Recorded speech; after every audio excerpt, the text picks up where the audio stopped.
Salut à tous, j'espère que vous allez bien et on se retrouve aujourd'hui pour un nouveau style de vidéo, une sorte d'avant-match amélioré dans lequel je vais vous présenter la tactique et le 11 que je mettrai en place pour ce premier match de Ligue des Champions contre le Real Madrid. Alors, avant toute chose, je tiendrai à dire que cette vidéo est totalement subjective. On ne va pas commencer à critiquer, mais je trouve que Tourelle n'est vraiment pas inspiré. L'équipe n'arrive pas à se trouver une identité de jeu en ce début de saison, avec des tactiques qui changent à chaque match et un PSG qui s'en remet soit aux individualités, soit à l'usure de l'adversaire. Et comme les convictions de l'entraîneur allemand sont très difficiles à cerner, j'ai décidé de faire une vidéo entièrement subjective, sans me mettre à la place de Tourelle, mais à la place de l'équipe. Bon visionnage. Allez, on démarre avec le poste où tout est clair. Navas sera titulaire, il aura sûrement plus de travail, mais il devra être tout aussi déterminant que samedi contre Strasbourg. Deuxième match et premier gros test pour le nouveau gardien parisien qui a l'habitude de se sublimer dans les grands rendez-vous.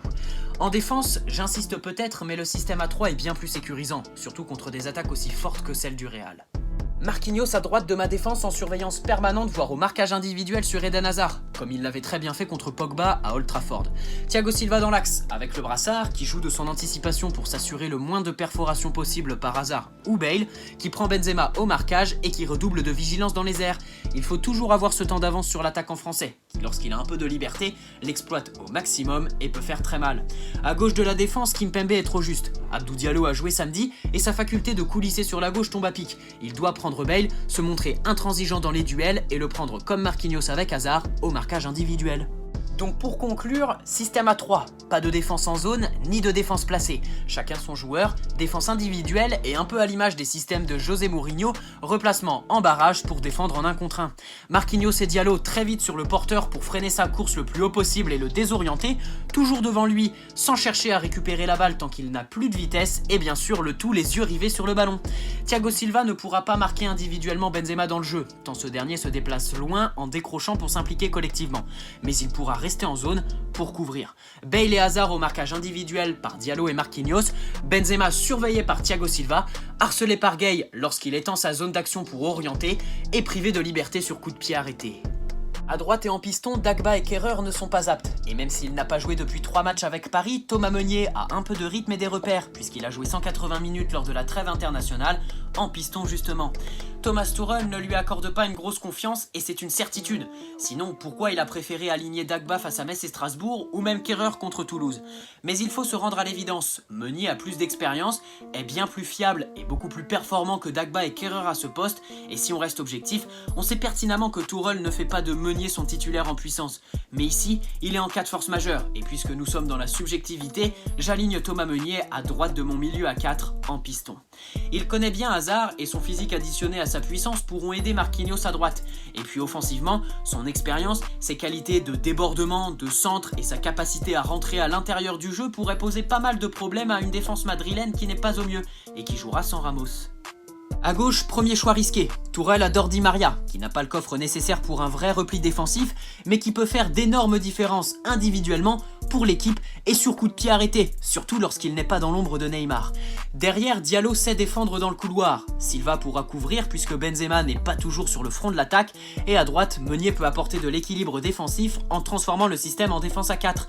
Donc, un Meunier très discipliné et très équilibré à droite, et à gauche, un Di Maria très remuant, qui revient vers l'intérieur, qui joue simple pour se mettre au service des buteurs qui attendront les ballons, qui fait parler sa précision sur les tirs lointains et sur les coups de pied arrêtés, qui peut rester un peu plus haut en phase de transition pour apporter en contre-attaque, mais qui fournit quand même de gros efforts en phase défensive, et qui bien sûr fait parler sa rapidité balle au pied et son efficacité dans les duels. Au milieu, le double pivot Verratti-Gay est l'option la plus crédible, c'est bien le seul aspect du PSG qui n'a pas bougé depuis 3 matchs, et il faut les garder ensemble pour tenter de gagner la bataille du milieu qui sera peut-être le facteur numéro 1 pour se créer et pouvoir conclure des occasions contre le Real. Herrera est trop juste et n'a pas assez d'automatisme pour pouvoir débuter ce match qui sera très intense au milieu. De son côté, Gay et son profil très travailleur devraient faire un bien fou au PSG dans ce genre de match. Il n'y a pas trop de doute sur son volume de jeu et les problèmes qu'il causera au milieu madrilène lorsqu'ils auront le ballon. Quand la balle sera pour Paris par contre, il devra se montrer plus entreprenant et plus tranchant pour permettre à Paris de mieux remonter le terrain.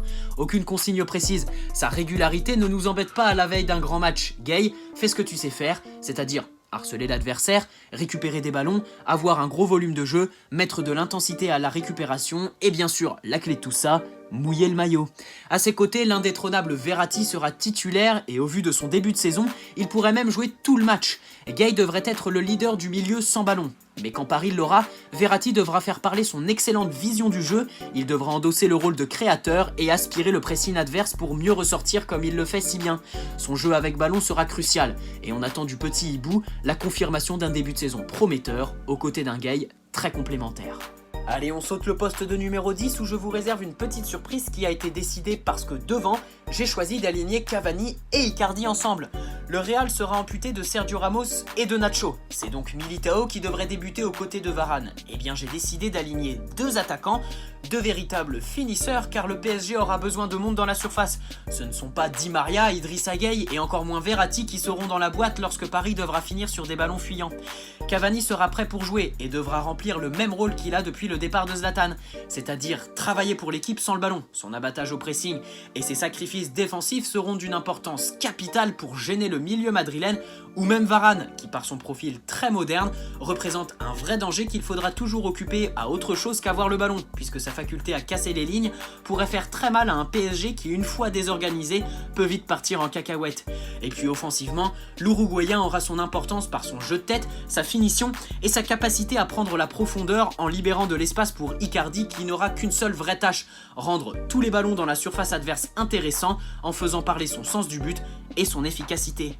Donc en attaque, du monde, de la densité pour étouffer l'axe de la défense madrilène, deux finisseurs pour limiter le plus possible d'éventuels regrets qui sont habituels au PSG dans les grands matchs, et de l'intensité pour gêner la première rampe de lancement qui s'appelle Varane et qui peut casser une ou deux lignes lorsqu'il est libre. L'Albanie peut témoigner.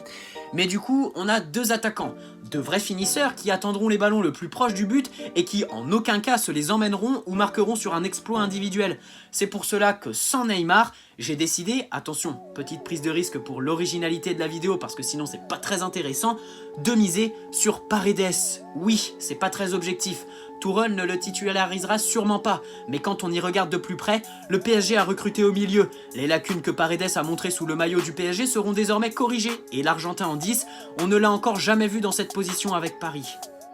Tu peux tout dire, mais personne ne peut lui enlever son exceptionnel vista. Ses qualités lorsqu'il faut trouver la profondeur ou l'ouverture, le timing et la précision au moment de passer sont impressionnantes. Donc pour servir Cavani et Icardi sans Neymar dans l'axe, pour moi Paredes est idéal. En plus, il sera libéré de nombreuses tâches défensives qu'il avait l'année dernière. Mais son jeu long et sa force dans les tirs lointains tombent bien. Il pourrait nous montrer tout ce qu'il sait faire de mieux tout en restant un cran en dessous. Et puis si Tourelle l'a aligné aussi bas l'année dernière, c'est que sans ballon, il peut quand même avoir de l'importance. Sa présence pourrait aussi faire du bien dans la diversité des circuits de balles. Paredes pour la profondeur et casser les lignes, Di Maria pour centrer et faire les exploits individuels qu'il faut, ça paraît très prometteur. Surtout quand à la réception, tu as Icardi et Cavani. Allez, pour conclure, 3-4-1-2. Défense à 3 avec un Meunier en piston très discipliné pour pouvoir par moment revenir sur un système à 4. Hazard et Bale pris à la culotte. Benzema constamment sous la surveillance de Silva et de Gueye pour l'embêter dans son efficacité et son apport dans le collectif. Au milieu, Verratti Gueye qui pourront compter sur Paredes en numéro 10 qui ne sera pas le dépositaire du jeu et qui devra apporter la présence nécessaire pour embêter le Real en restant proche de Casemiro par exemple, qui avec le ballon devra faire parler sa vista et sa capacité à casser les lignes pour servir Icardi qui devrait rester très haut pour gêner Varane sans ballon, faire parler son efficacité dans la surface ou même aider Leandro Paredes par sa capacité à jouer dos au but en remiseur. Tiens, encore un plus pour mettre Paredes dans les meilleures conditions. Et puis Cavani qui prendra la profondeur, qui fera du Cavani en décrochant pour aider l'équipe sans la balle, gêner voire désorganiser le Real et qui pourra aussi compter sur Di Maria, dépositaire de l'attaque, pour prendre des ballons aériens dans la surface. Si le match se ferme, Paredes et Di Maria pourront aussi tenter de loin, et puis en défense, les trois sont très verticales à la relance, qu'ils soient rapides dans leur choix, qu'ils donnent de la verticalité en accélérant le jeu, et le PSG se créera forcément des occasions, devrait être très efficace, devrait résister défensivement et devrait avoir une équipe très équilibrée pour le premier gros test de la saison contre le Real Madrid. Voilà, c'est tout pour aujourd'hui. J'espère que ma petite proposition tactique vous aura plu. N'hésitez pas à me partager dans l'espace commentaire vos avis en toute subjectivité, je le rappelle. Vous pouvez poser un like si cette vidéo vous a plu et vous abonner si ce n'est pas déjà fait. Rendez-vous demain soir en live à 19h30 avant le choc que l'on attend tous. Bonne soirée à tous, Paris, faites-nous rêver. Ciao.